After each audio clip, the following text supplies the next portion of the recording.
Don't just So I think, well, it's played a huge part in my identity, because I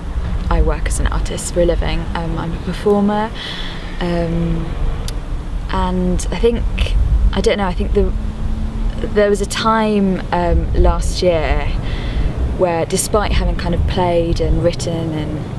performed my entire life, because of like falling into this kind of pit of clinical depression, I just stopped. I stopped playing, I stopped writing, I stopped doing anything even remotely creative. And I think even just the fact of that caused me to kind of spiral very quickly into a really bad place. And I don't think I ever realised how much throughout my life it's always been like an emotional outlet for me and a way to express myself. And it feels often like, as an artist, that like kind of putting your emotions into something creative is a bit like bloodletting. Like if you kind of let it build up over too long a period of time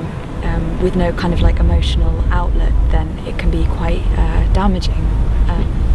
But I think that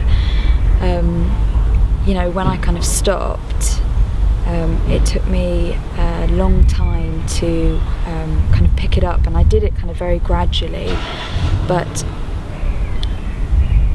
I think, had I sort of like forced myself to do it sooner, because I think when you're in a bad place it can seem like the most difficult thing to do, but actually it can be, and I think is one of the most kind of therapeutic ways to solving a lot of the emotional turmoil that can develop inside of you if you don't address those things.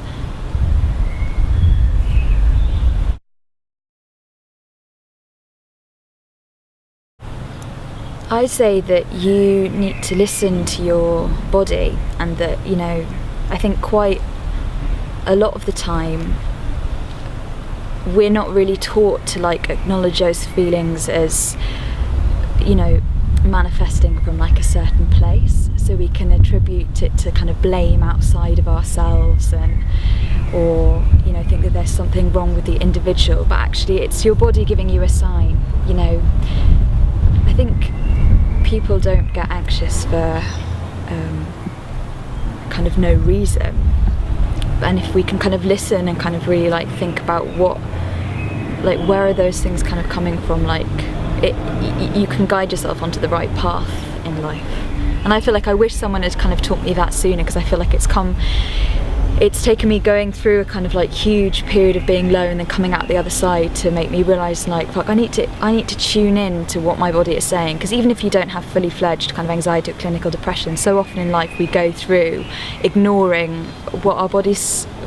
saying. And when you have those kind of feelings and those thoughts, they come from somewhere, and I think we should always kind of acknowledge that we need to work through those things and not just